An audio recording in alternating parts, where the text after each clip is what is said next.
मेरे भाई, अब सबके नाम लगभग मैं जानता हूँ, परंतु मेरा कहना है कि अशोक भाई अब सबके नाम लूंगा तो फिर देर लग जाएगी।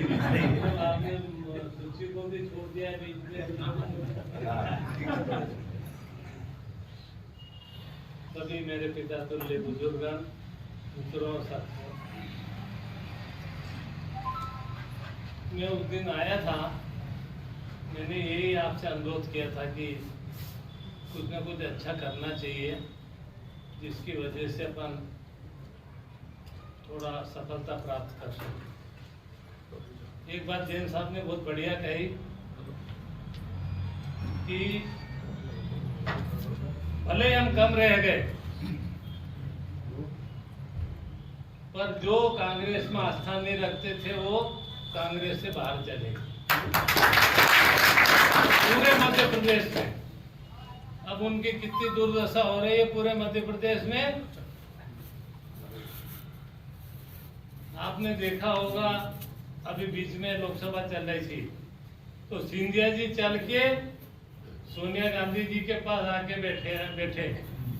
अब पता नहीं वो सौजन्य भेंट थी कि वैसे ही आके बैठ गए या जो भी पुरानी बातें होगी।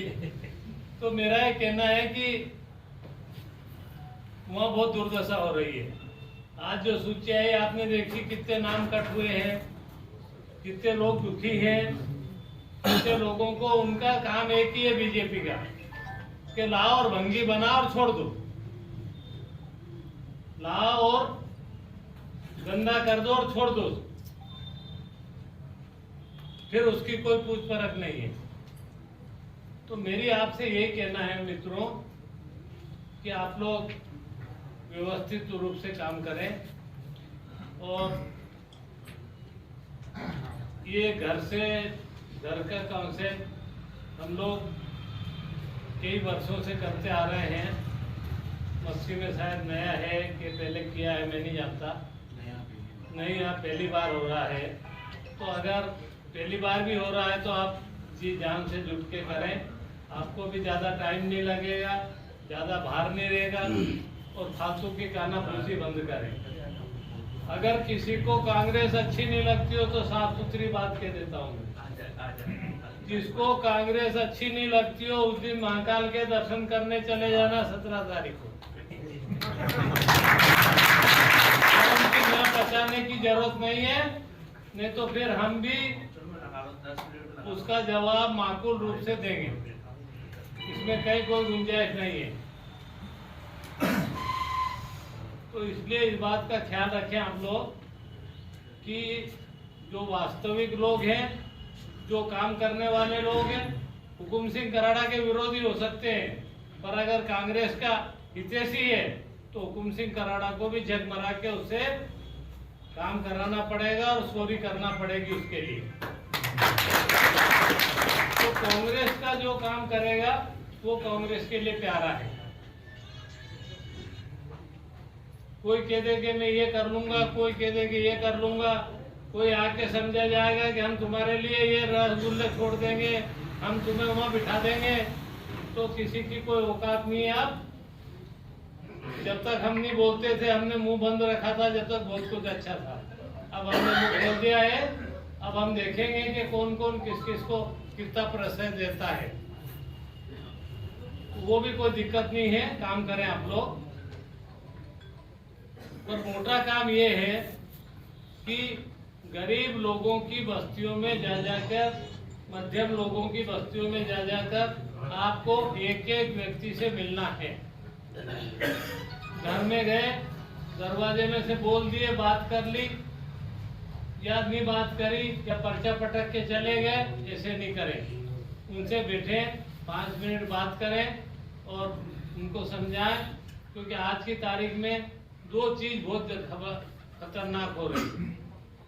संविधान की दुर्दशा होने वाली है।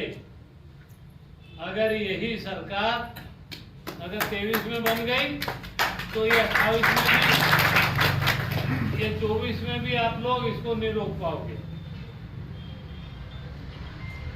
जो बाबा साहब ने एक कॉन्सेप्ट दिया था आपको, प्रजातंत्र का उसको नष्ट किया जा रहा है। दूसरा, जो देश की खूबसूरती थी, प्रजातंत्र की खूबसूरती थी, जो अच्छाई थी, वो खत्म की जा रही है। भाईचारे के रूप में जो हम सब लोग रहते थे, उनमें खाई पैदा की जा रही है। चाहे वो धर्म के नाम से हो, संप्रदाय के नाम से हो, जाति के नाम से हो, या किसी अन्य तरीके से हो, सबको अपना अपना काम करने का अधिकार है, सबको अपनी अपनी बात कहने का अधिकार है। बिल्कुल निश्चित तौर पे आपको ऐसा नहीं लगना चाहिए कि साहब मैं ये बात कह दूंगा तो कराड़ा जी को बुरा लग जाएगा। कोई कराड़ा जी को बुरा नहीं लगेगा, और लगे तो 100 बार लगे, कोई दिक्कत नहीं इस बात से। तो इसलिए आप लोग तो निर्भीक होकर काम करें।